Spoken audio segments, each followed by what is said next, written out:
sharing this one and only life, ending up just another lost and lonely wife. You count up the years and they will be filled with tears.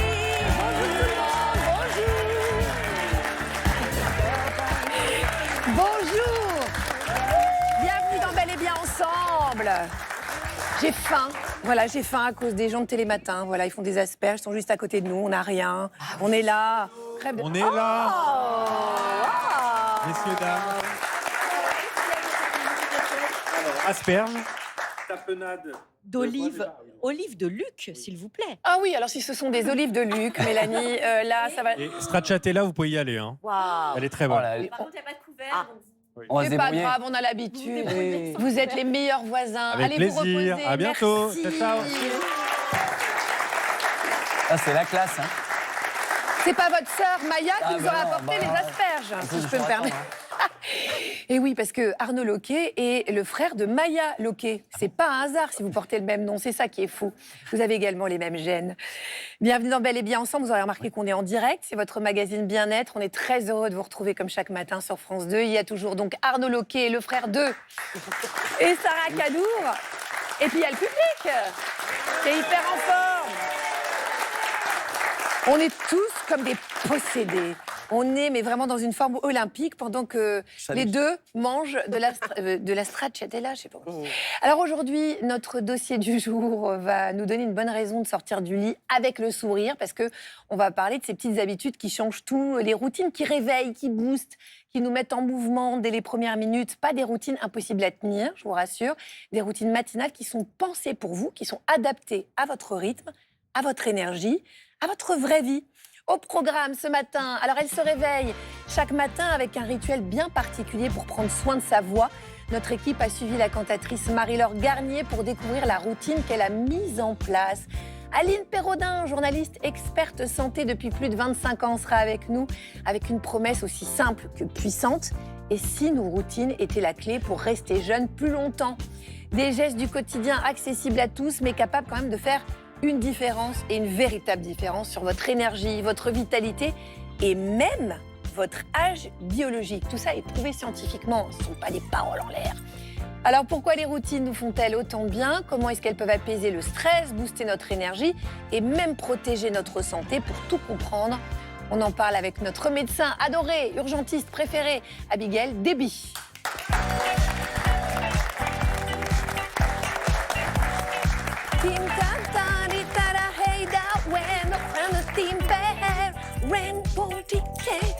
Oui, Abigail. Oui, tout à fait. Oui, je sais, parfois vous vous dites, peut-être qu'à l'hôpital, vous vous sentez un petit peu plus dans votre élément que sur le plateau. Mais bon.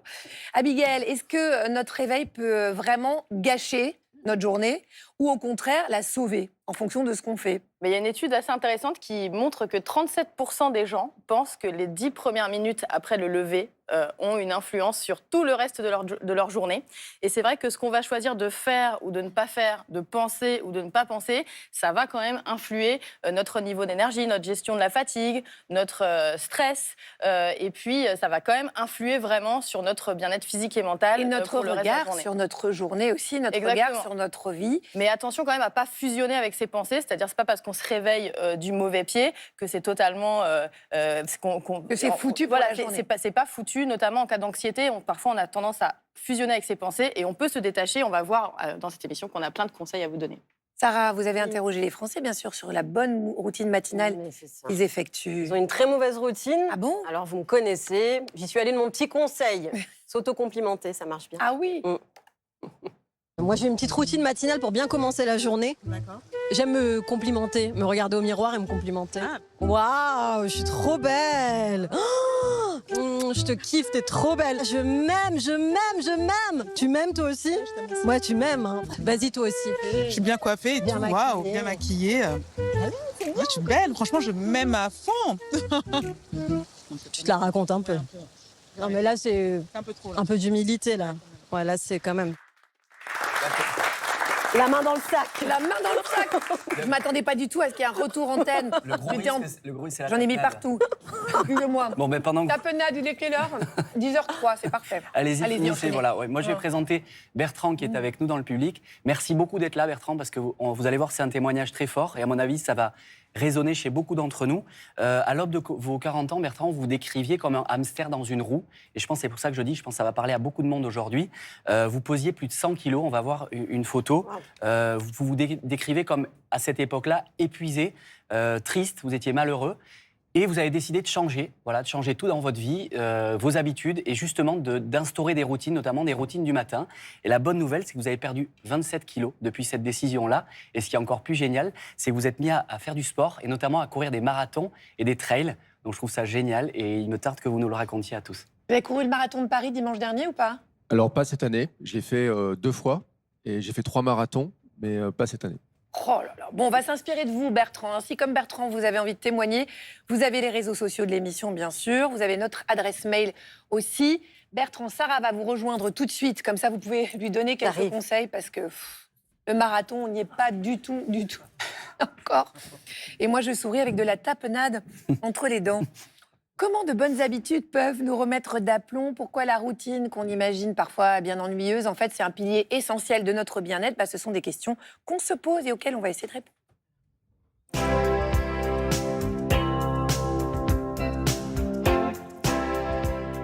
Alors, votre secret, vous, l'asperge. C'est manger des asperges. Et le public aussi adore ça.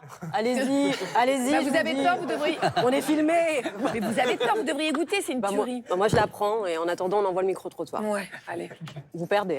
C'est quoi le truc que vous faites le matin et que vous ne manqueriez pour rien au monde? Tous les matins, j'ouvre mes fenêtres et je regarde mon jardin. Et ça permet de commencer la journée au bon pied. Maintenant, c'est méditer. Et je me lève exprès plutôt pour ça. Est-ce que vous pensez qu'une bonne matinée, ça donne le ton pour tout le reste de la journée? C'est sûr que si on commence avec de la fatigue, perso, après, moi, je suis ronchon. Je pense que même si la matinée elle commence mal, il ne faut pas rester focus dessus en fait. Quand on reste dans son lit, sur son téléphone, après la journée, elle n'est pas bonne. On n'a pas assez d'énergie pour faire les choses, donc moi, il faut qu'on se lève et on soit actif. Et faire l'amour le matin, est-ce que ça peut être un bon boost pour commencer sa journée? Bah oui, c'est toujours plus agréable de se lever comme ça. C'était quand la dernière fois? Avant-hier, Le matin? le matin. Et après, on a la patate toute la journée, puis on y va. Je pense que oui, surtout s'il est agréable. Alors, il paraît que pour passer une bonne journée, la meilleure routine, c'est d'affirmer des choses positives. Je suis belle, Vous êtes quoi? belle, Vous êtes quoi? belle, intelligente, drôle, sympathique. C'est humble avec tout ça. Oui. Belle routine. Ah oui, c'est important d'être modeste. Sarah. Oui. Merci beaucoup. Bertrand, merci beaucoup aussi à vous d'être avec nous. Donc, on l'a dit, vous êtes passé donc d'un mode de vie totalement sédentaire, on a vu la photo tout à l'heure, à ça, regardez. Et moi, je restais enfermé. Ça me créait des douleurs partout. Et puis, je me rendais pas compte, en fait, à quel point, mentalement, j'étais totalement embourbé. Tu manques d'entrain et de motivation. Ce qu'il y a à faire, c'est pas de te flageller et de écrire des phrases. Il faut que je me motive, il faut que je me motive. Mais c'est de sortir et de bouger ton corps. Va marcher 10-15 minutes à la lumière du jour. Tu verras, ça change tout. Voilà, et c'est 10-15 minutes, donc vraiment on insiste sur ce point-là. Quel a été le déclic, Bertrand? Qu'est-ce qui a fait qu'un jour vous vous êtes rendu compte que vous étiez embourbé, comme vous le dites, dans cette routine-là? Je crois que le vrai déclic, c'est quand le matin, on se regarde dans la glace et que la chemise ne ferme pas, qu'on a des grosses joues, qu'on est fatigué. Quand je prends l'image du hamster, c'est grosses joues, grosses cernes. Et vraiment, c'était une image que je supportais plus du tout. Voilà, alors après, tout est une question de prisme, évidemment. On peut aussi se sentir très très bien en ayant des kilos en trop, etc. Le bon curseur, c'est à un moment où vous étiez fatigué, vous vous sentiez mal. Et donc, tout de suite, vous êtes mis à changer de routine? Alors, il y a beaucoup de choses qui sont intervenues, mais en partie les routines, parce que je me rendais compte que j'avais des matins qui je faisais globalement n'importe quoi. Donc le téléphone, c'était les écrans très tôt, c'était le petit déjeuner qui était bourré de sucre. Mais alors vraiment, tous les trucs les plus sucrés qui pouvaient passer, et où moi je pensais en plus que c'était des bonnes idées. Et puis, globalement, en fait, ma journée partait sur un mauvais pied. Voilà, et aujourd'hui, vous vous sentez bien mieux. Alors aujourd'hui, je me sens bien mieux. Déjà, j'évite de prendre l'écran trop tôt le matin. Là, la vidéo, on voit que je marche. Et c'est ce que je fais tous les matins. Je vais soit marcher, soit courir. Je fais quelques mouvements. Par contre, j'évite de faire des choses qui sont trop importantes. Parce qu'à une époque, je tombais dans un truc où je voulais en faire beaucoup. Et où ma routine du matin pouvait durer 1 heure. Et en fait, ça devenait assommant. Et le jour où j'avais pas ce temps-là, je la faisais pas. Donc finalement, elle devenait inutile. Donc maintenant, je suis sur une action que je peux faire. Voilà, il faut s'écouter, il faut aussi bien se connaître pour adapter, et ça va être très important tout au long de cette émission, adapter sa routine à ses propres besoins à soi. En fait, Abigail, on a tendance à critiquer le côté routine. En fait, c'est elle qui nous simplifie la vie. Bah oui, absolument. C'est vrai que la routine a mauvaise presse. On a l'impression que ça va être sclérosant, qu'on manque d'imagination, qu'on va avoir une vie pas créative. Et c'est absolument l'inverse. En fait, quand on a une routine bénéfique avec des gestes quotidiens qui nous font du bien, ben c'est l'inverse. En fait, on va être plus performant, plus concentré et se sentir mieux. Pourquoi ? Parce qu'en fait, la routine, elle est bénéfique pour le cerveau sur plein de niveaux. La première chose, c'est que quand on a des gestes quotidiens bien structurés et bénéfiques, eh bien, en fait, ça va nous synchroniser notre horloge biologique. Par exemple, si on se réveille un petit peu au lever du jour et qu'on s'expose à la lumière naturelle, on va avancer son horloge circadienne. Donc ça, c'est une bonne chose. Ça va créer un terrain favorable pour la sécrétion des hormones, la mélatonine, pour l'alternance jour-nuit, veille, sommeil, pour le cortisol aussi, ça va permettre d'avoir moins de pics et donc de mieux gérer son stress, son anxiété. Ça va améliorer aussi les performances cognitives, l'attention. Pourquoi ? Parce qu'en fait, notre cerveau, il a à traiter des millions de décisions par jour. Et si on en automatise certaines, on a moins besoin d'anticiper et ça fait moins de charge mentale, ce qu'on appelle la fatigue attentionnelle, décisionnelle pour notre cerveau. Eh bien, tout ça, ça va diminuer. Ça va permettre aussi de créer un environnement aussi neurobiologique stable. Et donc, toute la sécrétion de neurotransmetteurs du bien-être, de l'efficience, de la productivité, des performances cognitives, de mémoire, etc. Tout ça va être apaisé. Et donc, c'est vraiment important d'avoir des gestes. Ça peut être vraiment des petits gestes du quotidien qui vont structurer tout ça et qui vont nous rendre, en fait, une disponibilité pour nous consacrer à ce qu'on aime vraiment. Tout à l'heure, vous disiez que c'était donc très important parce que ça conditionnait la journée qu'on allait passer. Concrètement, comment est-ce qu'on fait pour que ces habitudes, elles s'installent vraiment dans notre quotidien ? Parce qu'on est souvent plein de bonne volonté. On se dit, allez, demain, j'arrête. Mais après, il faut que ça dure. Oui, tout à fait. Alors c'est là que c'est quand même, il y a un phénomène qui est très intéressant, c'est de penser en fait que des actions vont avoir un impact sur notre pensée. Souvent, quand on est angoissé, submergé, vous parliez d'un quotidien qui nous plaît pas trop, etc., on a tendance à se dire il faut que je contrôle mes pensées pour aller mieux, notamment quand on est angoissé, mais en fait c'est absolument l'inverse. C'est en introduisant petit à petit des petits gestes qui nous font du bien qu'on va envoyer un signal de sécurité et de stabilité au cerveau et qu'on va pouvoir se dégager du temps. Donc l'idée c'est, on entend souvent en fait ce chiffre de 3 semaines, on dit qu'il faut 3 semaines pour ancrer une bonne habitude. En fait, les études montrent que c'est plutôt 2 mois et demi. Et si on peut donner un petit guide pour y arriver, la première, c'est d'avoir des objectifs clairs et qui nous sont personnels. Votre routine, c'est pas celle que vous allez voir qui est à la mode sur Instagram, de plonger sa tête dans un seau de glaçons à 3h du matin. Il faut vraiment comprendre pourquoi vous faites les choses. Plus la motivation intrinsèque est profonde et personnelle, plus ça vous permettra de ne pas vous décourager. Ensuite, le cerveau aime beaucoup plus la régularité que l'intensité. On le sait quand on s'entraîne, par exemple, pour faire des marathons. Il vaut mieux y aller doucement et progressivement plutôt que d'y aller d'un coup. Il vaut mieux se fixer des objectifs presque trop faciles pour ne pas se décourager et y aller ensuite charger en intensité petit à petit. Et puis, on peut prendre vraiment des habitudes très facile. L'idée, c'est vraiment de s'y tenir et en les accrochant à des habitudes qu'on a déjà. Par exemple, on peut se dire que après la douche, on va s'étirer. Après le café, on va aller marcher 5 minutes. Et il faut se servir un petit peu de tout ça. Et on peut s'inspirer d'un concept japonais qui s'appelle le Kaizen. Bon, alors malheureusement, il a été popularisé par une marque de voiture. C'est pas très philosophique. C'est Toyota pour optimiser son mode de production. Mais l'idée, Ford, Citroën. Voilà, c'était ça. Mais le Kaizen, c'est l'idée d'une progressivité douce, sans brusquerie, qui est basée sur le bon sens, sur la coopération, sur la solidarité et puis vraiment sur quelque chose de profond et de personnel. Mais c'est exactement ce que vous avez fait instinctivement, en fait, Bertrand. On sent bien que c'est tout ce que décrit Abigail. Vous avez adapté cette routine à vous. À partir du moment où on y trouve du plaisir, normalement, on arrive quand même à la rendre pérenne. Merci beaucoup, Abigail. Pour retrouver toutes nos solutions bien-être et toutes les solutions bien-être d'Abigail précisément aussi, rendez-vous sur les réseaux sociaux de l'émission.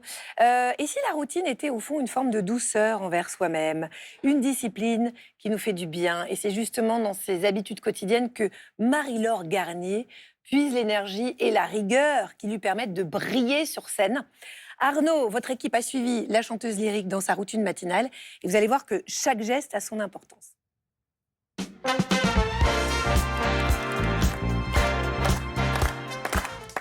Alors avant, quand je bossais comme journaliste sportif, je voyais beaucoup justement de sportifs qui avaient des routines, comme Rafael Nadal par exemple. Avant chaque jeu, il aligne les bouteilles parfaitement. C'est assez bluffant quand vous le voyez jouer. J'imagine, Abigail, que vous voyez souvent à l'hôpital certainement des médecins, des chirurgiens qui doivent avoir des rituels bien précis pour se donner aussi de la confiance. Ah oui, et puis on a tous nos petites choses pour supporter le stress des gardes. Donc on peut avoir des petits objets qu'on pose à côté de notre bureau, notre stéthoscope préféré, etc. Voilà. Ça, c'est de la superstition, ça. Hein. Un petit peu, ouais. Il y a des présentatrices télé aussi qui ont des rituels. Elles hurlent par exemple sur leurs chroniqueurs, ça leur fait du bien avant chaque émission. Bon, écoutez, si vous n'êtes pas content, déposez une main courante, mais maintenant ça suffit, laissez-moi seule. Chacun son truc. Et Katia, notre journaliste de terrain, m'a parlé d'une soprano qui, elle, a justement des routines du matin qui sont absolument bluffantes. Et elle, son terrain de jeu, c'est les plus grandes scènes d'opéra. Regardez.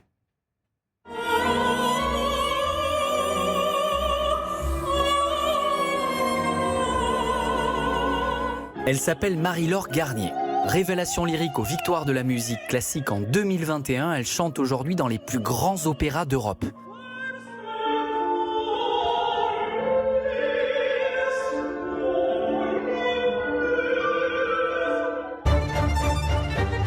Alors qu'elle s'apprête à reprendre le rôle de Junon à l'Opéra Royal de Versailles, elle nous a exceptionnellement ouvert la porte de son appartement au saut du lit. Hey, coucou. Bonjour. Bienvenue. Alors, je t'attrape au saut du lit, là? Absolument. On est toutes fraîches. Ça tombe bien, c'est pour la routine. Absolument, ben on y va justement. Allez, on y va. Alors, comment ça commence une journée pour toi? J'apprécie un réveil tout en douceur, sans sonnerie, sans brutalité. Et donc la première chose que je fais en sortant de mon lit, c'est ouvrir ma fenêtre et aérer. Et voilà un peu d'air frais pour réoxygéner tout ça. Et là maintenant, je vais faire ma petite séance de réveil matinal. Je vais me changer et on se retrouve dans une seconde. En tant que chanteuse, j'ai besoin de me mettre en route par le corps avant tout. C'est comme une forme de reconnexion au corps, reconnecter corps-esprit surtout, pour pouvoir affronter la journée dans les meilleures conditions possibles. Pourquoi c'est important? Eh bien, tout simplement parce que mon corps, c'est mon instrument. Donc vraiment, à chaque fois que je me reconnecte à mon instrument, eh bien, j'ai conscience de son état, de son énergie, etc. Il y a quelques exercices de yin yoga, très en douceur. Et il y a quelques exercices de renforcement musculaire. Il y a vraiment une écoute du corps. Il y a des jours où la routine elle est pas faite parce qu'on est crevé, parce qu'on n'a qu'une envie, c'est de faire les grasses matinées. C'est pas les journées les plus efficaces.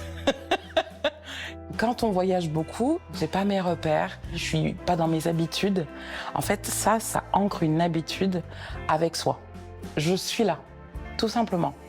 Et c'est très agréable. Donc maintenant, on va prendre le petit-déj. Allez. Allez, c'est parti. Le matin, je mange salé, parce que j'ai besoin de protéines et que ça me convient tout simplement mieux. Donc je vais me faire des œufs mollets avec une toute petite salade avec des concombres, un peu d'avocat et un peu de mangue. Parce que ce sont des bons gras, des oméga 3, etc. Ça me permet de bien commencer ma journée et puis d'éviter les coups de fatigue 1 heure après. Et c'est bon pour ta voix aussi, j'imagine. C'est-à-dire que si mon corps est en pleine forme, ma voix est en pleine forme. Je suis comme une sportive en fait. La routine, ça m'ancre dans l'instant présent. Je ne pense pas à ce qui va se passer plus tard. Je ne pense pas à la répétition d'hier. Je pense juste à moi.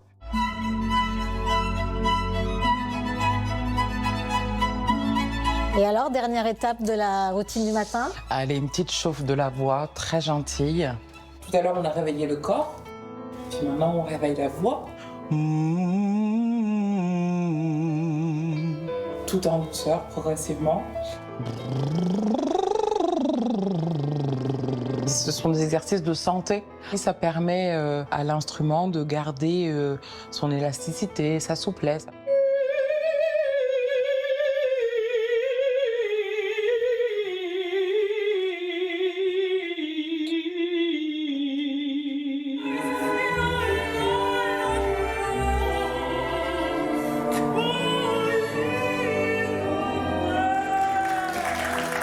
Elle devrait adopter la routine de Sarah, qui est celle de manger des asperges depuis ce matin. Oui, c'est vrai. Vous avez vu, je rebondis sur ce qu'elle a dit dans le reportage, c'était intéressant. Elle a dit « Je suis comme un sportif, ça m'ancre dans l'instant présent ». Et je reviens sur Nadal, le tennisman dont je parlais avant. Lui, il disait que c'est ça, de toucher ses bouteilles, ça lui permettait de ne pas se rendre compte de l'enjeu, de la partie qu'il était en train de jouer, du public. C'est hyper intéressant. Il y a autre chose qui est passionnant dans ce qu'elle dit, c'est qu'elle a une déconnexion à son téléphone. Alors, je vais faire le relou, parce que comme le disent mes enfants, tant pis, c'est que souvent, on le dit dans l'émission, la chambre, c'est un sanctuaire normalement. On ne doit pas avoir de téléphone dans la chambre, et elle n'en a pas. Alors, je crois qu'il y a une question sur ce thème. Mais justement, dans en parlant téléphone, Lou a une question pour Abigail. Oui, justement, ma très mauvaise habitude, c'est que le matin, la première chose que je fais, c'est de prendre mon téléphone et de scroller dessus. Je sais que c'est hyper mauvais, mais je ne sais pas du tout comment m'en défaire. Est-ce que vous avez des conseils ? Après, les conseils, on les connaît, mais peut-être de comprendre pourquoi c'est négatif, peut-être que ça peut déjà aider. En fait, le problème, c'est que ça peut faire deux choses en fonction du contenu qu'on va consommer. Soit ça peut nous stresser. Et donc, vous savez que le matin, quand on se réveille, on a un pic de cortisol 30 à 60 minutes après le réveil. Et si on ne le gère pas avec... Cortisol, c'est l'hormone du stress. C'est l'hormone du stress. Et ben, ça peut vraiment nous mettre dans un état de stress un petit peu pour toute la journée, si on consomme du contenu vraiment anxiogène, etc. Et la deuxième chose, c'est que ça active quand même nos systèmes de la récompense, notamment ça nous fait des shoots de dopamine, avec les likes, avec le scroll infini, avec des contenus qui nous plaisent.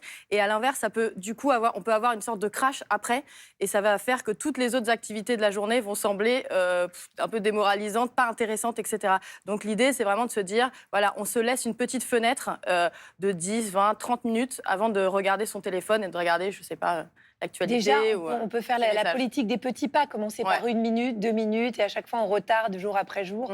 Ça marche quand même, mais c'est difficile. On a pris de telles mauvaises habitudes.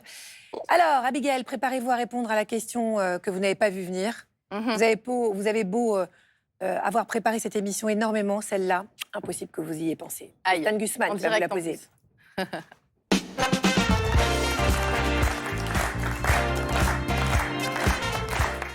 Agathe, est-ce que vous voulez que je vous donne ma routine du matin pour être de bonne humeur ? Il n'y a pas d'urgence, merci. Si, c'était une question rhétorique, parce qu'il faut la réponse.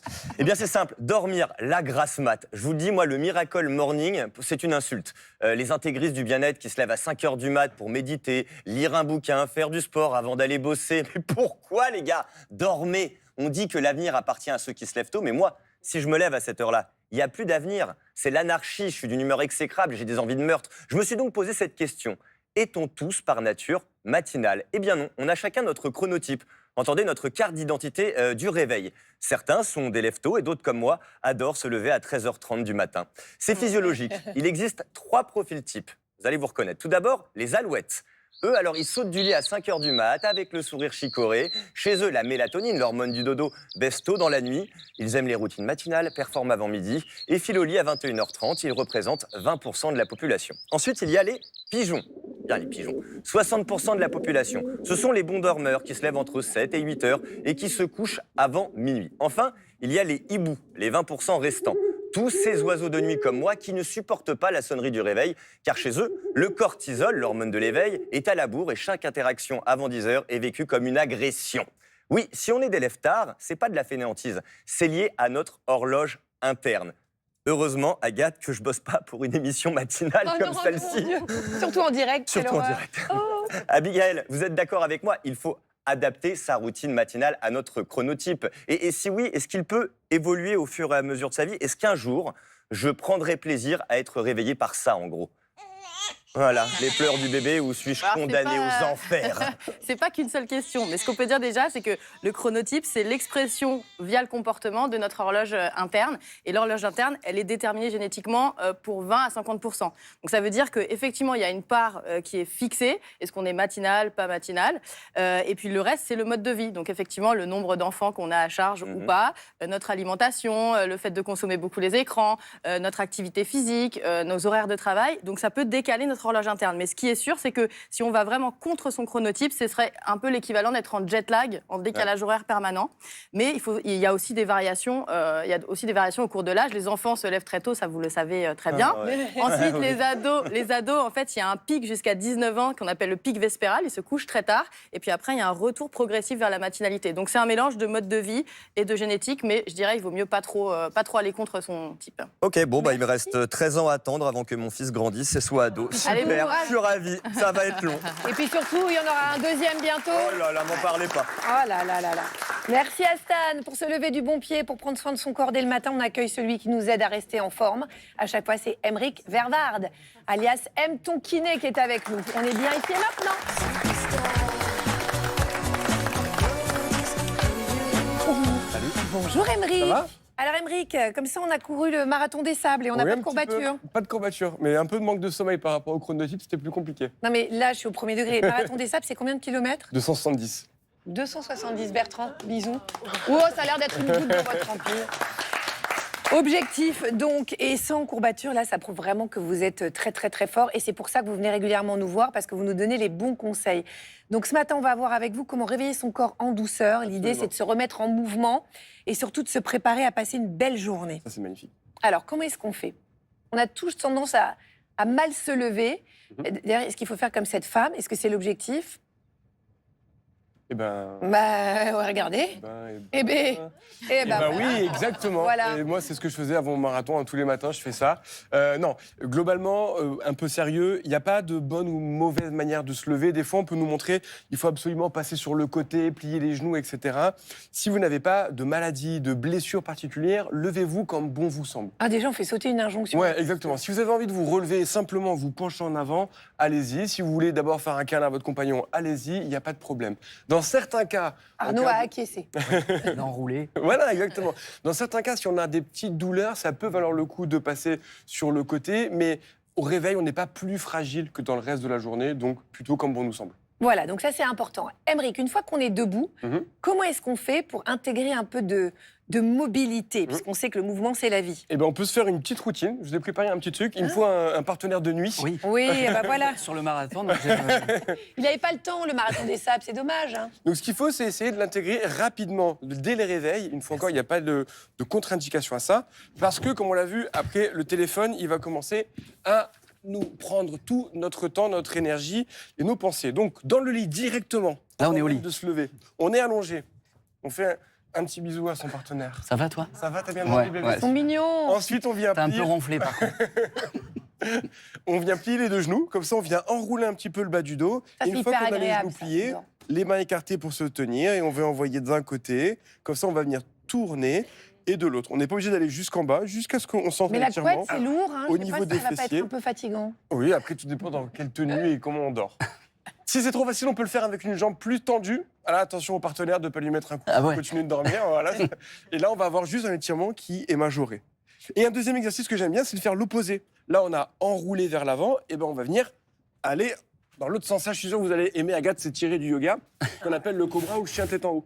C'est le fait de venir monter ici et descendre. Si on n'y arrive pas, on peut rester en sphinx. C'est-à-dire Exactement. sur les- Plus sur on va les mettre coudes. les mains loin, si on n'y arrive pas, moins c'est vous dur. voyez, il y a d'amplitude. Ici, ça bouge très peu.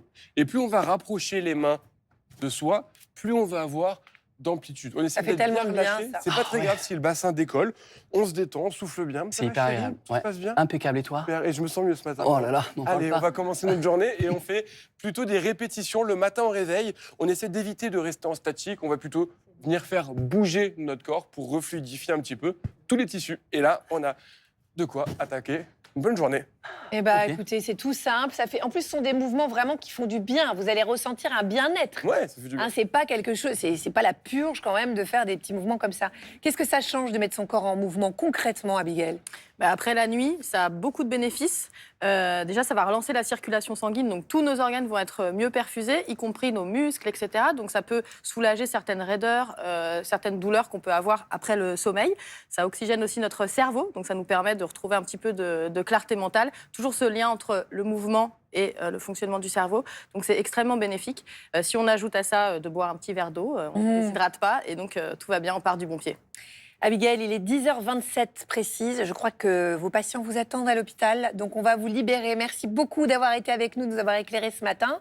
Et puis, on va continuer à essayer de voir ce qui marche vraiment et surtout comment trouver une routine qui nous ressemble à nous et qu'on va réussir à tenir donc dans le temps. Pour en parler, on accueille une experte en la matière depuis plus de 25 ans. C'est Aline Perrodin qui est avec nous.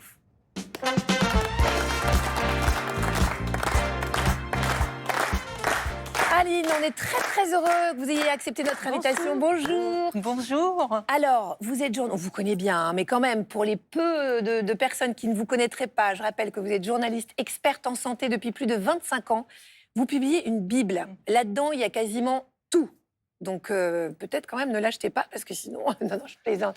Non, au contraire, il y a vraiment des conseils qui sont formidables. Ça s'appelle « Rester jeune grâce au biohacking », 50 routines validées par la science pour vivre longtemps et en bonne santé. Et ce sont des routines simples, je le dis d'ores et déjà. Hein. Accessible à tous, c'est pas coûteux, ce sont pas des routines, des injonctions qu'on peut voir sur les réseaux sociaux. On va choisir des routines qui sont vraiment validées par la science et ça, c'était aussi très important pour moi. Oui, de se démarquer aussi de toutes les routines dont on entend parler par des influenceurs qui n'ont pas forcément de diplôme ou de connaissances. Et donc, c'est vrai que moi, si je regarde les réseaux, tous les jours, je change quand même de routine, de vitamines, d'alimentation. Donc, il faut faire un petit peu attention. Aline, on a entendu avec Stan parler du Miracle Morning, avec cette idée donc qu'il faudrait se lever très très tôt pour réussir. Est-ce que vraiment ça marche pour tout le monde, ça ? Évidemment que non, ça marche pas. Ça dépend, comme on l'a dit, de son chronotype. Et franchement, cette idée, c'est vrai qu'elle a été véhiculée par des businessmen, des entrepreneurs. C'était comme la formule du succès. Mais en fait, il faut surtout avoir une bonne dose de sommeil et pour être en forme dans la journée. Mais c'est vrai que cette routine, elle impressionne parce qu'on est incapable pour la plupart de se lever à 5 heures et d'enchaîner toutes ces activités. Oui, donc il faut sortir des injonctions et surtout essayer de voir, on l'a dit beaucoup, ce qui nous va à nous. Vous dites dans votre livre que la routine, c'est une sorte d'élixir de jeunesse. Vous pesez vos mots quand vous dites ça. Ah oui, c'est vraiment une façon de rester jeune parce qu'en fait, pour entretenir sa santé, sa longévité, on a besoin d'habitudes positives et de les répéter quotidiennement ou au cours de la semaine. Et la routine, c'est génial pour ça parce que on va bouger régulièrement, on va prendre des repas à heure fixe. Notamment, on va aussi dormir, avoir des horaires réguliers. Ça, c'est très, très important. Et puis, le cerveau aussi, il adore la routine. Ça, c'est le meilleur antidote au stress et à l'anxiété, en fait. On dit que le cerveau a besoin à peu près de 70% de routine et de 30% de nouveautés. Bon, évidemment, il y a une variabilité individuelle, mais c'est quand même très, très important pour lutter contre ce stress chronique. Ça va nous rassurer, la routine. Et on sait que le stress chronique, c'est un facteur de vieillissement prématuré. Et c'est le fléau de nos sociétés. Donc, c'est très intéressant, votre répartition. 70% de routine, 30% de nouveautés. Ça, c'est quelque chose peut-être qu'il faut vraiment avoir en tête chaque jour. Alors, il existe 1000 façons de vivre sa routine du matin. Mais enfin, il y en a quand même qui sont plus efficaces que d'autres. On va voir ça avec Arnaud. C'est ça marche pas.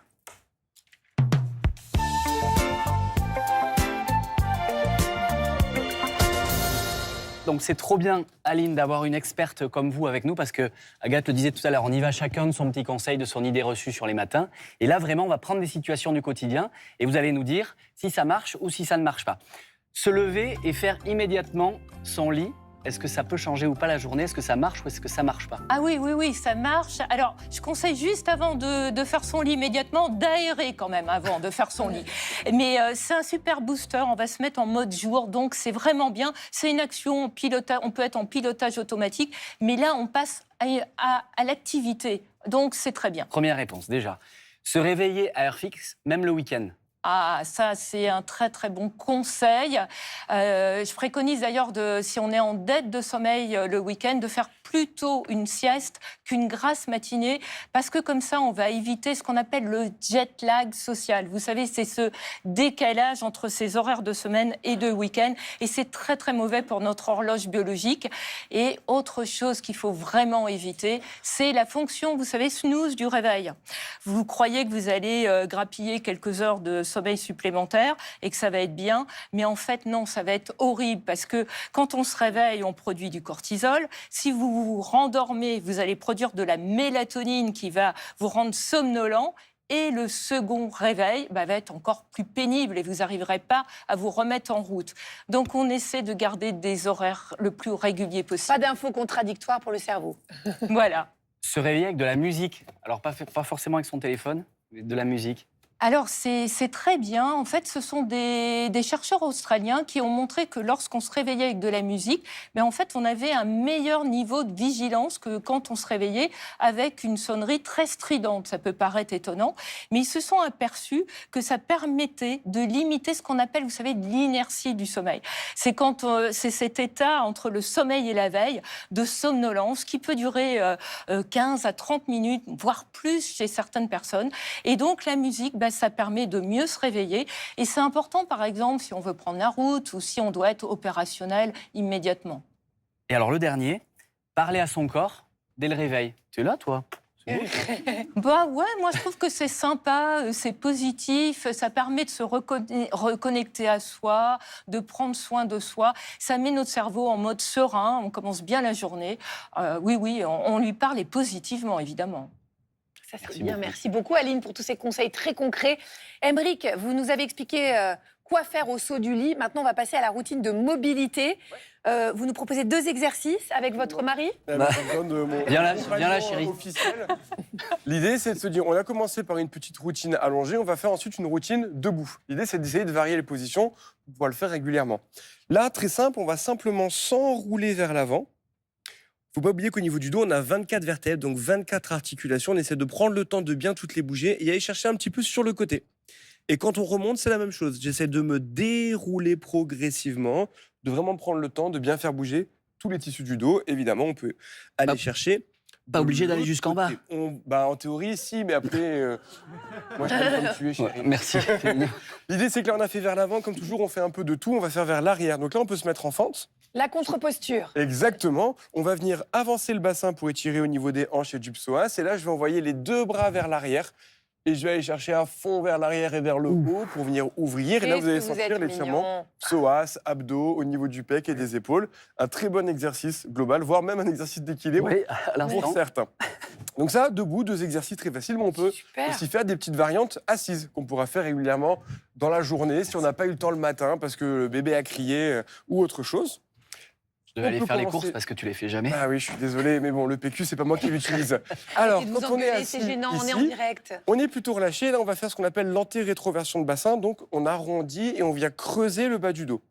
On essaie de le faire vraiment en ciblant seulement au niveau lombaire. Donc, je peux essayer de mettre mes mains là. Est-ce que vraiment je sens que ça bouge que dans mes mains, dans un sens et dans l'autre, et que ce soit pas tout le dos pour essayer de venir mobiliser les lombaires qui sont souvent sensibles. Et une autre variante qui va ressembler à ce qu'on avait fait debout, c'est de venir se pencher en avant. Là, je viens poser les mains à plat. J'ai l'impression de faire une choré. Et on remonte. Mais n'empêche, il est souple, Arnaud. Il est vrai, mais je trouve qu'il progresse entre le début de l'année et la fin de l'année. Tous ces exercices finissent à payer. Si c'est trop simple, on peut même essayer de s'enrouler sous la chaise et de venir tracter avec les pieds. Waouh! Non, mais là, ça s'applaudit, c'est incroyable. Il soulève la chaise. Pas d'accident. Merci beaucoup, Aymeric. Avec plaisir.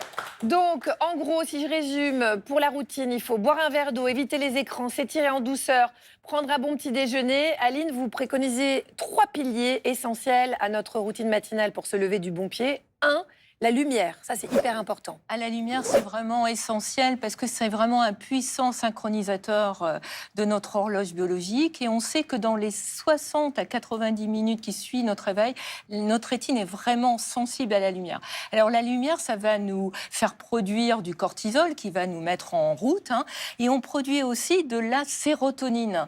Et la sérotonine, on peut dire que c'est un antidépresseur naturel. Et la lumière, donc, nous met de bonne humeur. D'ailleurs, on s'en aperçoit l'hiver, quand la luminosité faiblit. Il y a certaines personnes qui sont très sensibles au manque de luminosité et qui vont avoir un blues hivernal. Et ce qui est important pour elles, par exemple, c'est de la stimuler, cette sérotonine. Voilà. Et de se mettre sous une lampe de luminothérapie, d'essayer de s'exposer le plus possible à la lumière. Ça doit être le premier réflexe. Le pilier numéro 2, vous vantez les mérites d'une douche froide. Alors, ça peut paraître comme ça un peu désagréable, mais en fait, vous dites qu'on peut commencer par la douche chaude et terminer 30 secondes avec la douche froide, et ça agit comme un antidépresseur. Et puis le dernier pilier, vous recommandez des petits déjeuners inspirés des zones bleues. Ils sont riches en protéines, donc ultra bénéfiques. Et là, je renvoie vers votre livre parce que vous donnez des exemples, notamment moi, ce qui m'irait, parce qu'on peut choisir ce qui nous va à nous. C'est le petit déjeuner grec avec, par exemple, du chèvre frais. Il y a une infusion au romarin, au thym. Alors vraiment, merci 1000 fois Aline Perraudin d'avoir été avec nous ce matin, parce que ce que vous dites est passionnant et ça se retrouve dans Rester jeune grâce au biohacking, c'est chez Marabout. Merci Sarah, merci Bertrand, merci beaucoup à Arnaud, Emeric. Demain, on se retrouve pour la grand-messe de Bel et Bien. On a parlé d'injonction pendant toute cette émission. Et ben, vous pouvez déjà vous dire que demain, on dira stop avec Ali Rébéi, Elsa, Marie, Sarah et Stan aux injonctions. Rendez-vous à 9h30 sur France 2. Bye.